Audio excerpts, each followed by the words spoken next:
नमस्ते छोट्या दोस्तांनो.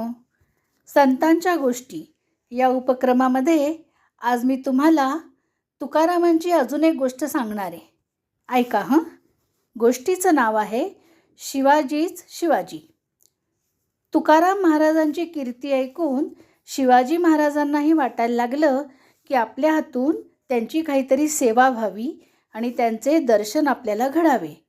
पण राज्याच्या कामामध्ये त्यांना सवड मिळतच नव्हती. म्हणून मग त्यांनी काय केलं, आपल्या काही खास सेवकांबरोबर तुकाराम महाराजांकरता पालखी, घोडा, सोनं नाणं, कपडे लत्ते इत्यादी भेट पाठवली आणि तुकाराम महाराजांना घेऊन येण्यास सेवकांना सांगितलं.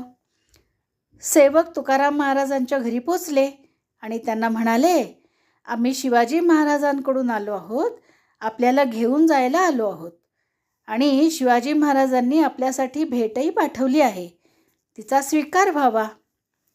तुकाराम महाराज म्हणाले, शिवाजी महाराजांचं इतकं छान काम चालू आहे राज्याचं, त्यांच्याकडून तुम्ही आलात, खूप आनंद वाटला, थोडी विश्रांती घ्यावी.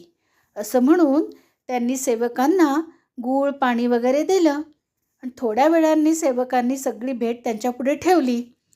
ती पाहून तुकाराम महाराज म्हणाले, बाबांनो, याचा मला काय उपयोग, सोनं नाणं याची आम्हाला काही गरज नसते. पालखी पण आणली आहे तुम्ही, छान, पालखीत बसून मी हिंडू म्हणता, माझा अवतार, माझा पोशाख पाहिलात ना तुम्ही, आणि असे आमचे दर्शन घेऊन काय फायदा होणार आहे. त्यांना म्हणावं, पंढरीरायांचं दर्शन घ्या, विठ्ठलाचं नाव घेत राहा, असा माझा निरोप तुम्ही शिवाजी महाराजांना द्या. असं तुकाराम महाराजांचं बोलणं ऐकल्यावर सेवकांना फार नवल वाटलं, आश्चर्य वाटलं.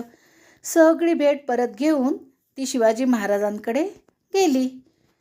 तुकाराम महाराजांचे दर्शन घेण्याकरता आपणच स्वतः जावे असा विचार शिवबांनी केला आणि पुण्याजवळ लोहगाव म्हणून जे गाव आहे तिथं ते गेले. शिवाजी महाराजांनी तुकोबांची भेट घेतली. मोठ्या आदराने नम्र भावाने त्यांच्या पायावर डोके ठेवले. बुवांनी पण प्रेमाने त्यांना आलिंगन दिलं आणि विचारपूस केली. तुकाराम महाराजांचे कीर्तन ऐकण्याकरता शिवाजी महाराजांनी त्या दिवशी तिथेच मुक्काम केला. रात्रीचं कीर्तन ऐकून शिवरायांचे मन खूप भारावून गेले. वेगळेच विचार त्यांच्या मनात उद्भवू लागले. त्यांना लोहगावचं तुकोबांचं कीर्तन ऐकण्याचा जणू छंदच चढला. रात्री कीर्तन ऐकायचं, पहाटे पुण्याला परतायचं, असा त्यांचा कार्यक्रम जणू ठरूनच गेला. शिवबांच्या अशा वागणुकीमुळे स्वराज्याचे महान मंगल कार्य सोडून ते संत भेटीतच रमतात का काय, अशी जिजाबाईंच्या मनात भीती उभी राहिली आणि म्हणूनच त्या स्वतः कीर्तनाला हजर राहू लागल्या.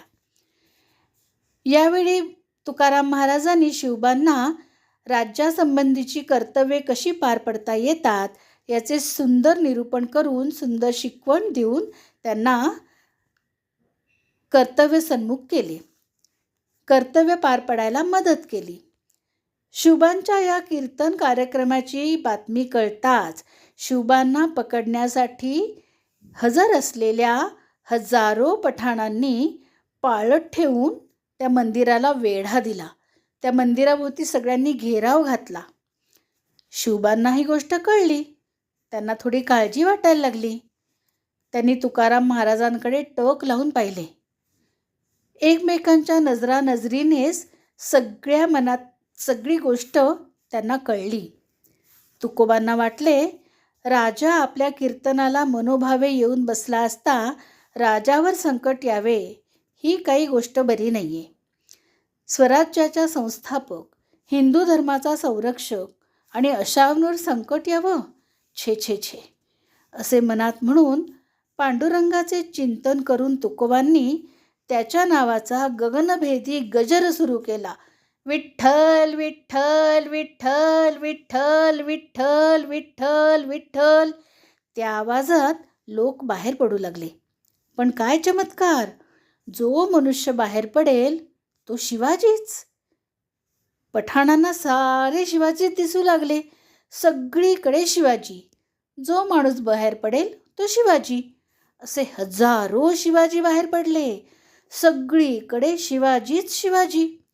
पकडायचे कोणाला ही चिंता प्रत्येक पठाणाला पडली.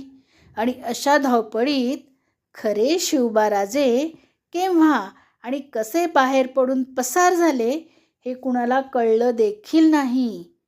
म्हणजे तुकोबांच्या पुण्याने आणि शिवबांच्या सावधगिरीने त्यांच्यावर आलेले संकट असे टळले. आवडली का गोष्ट?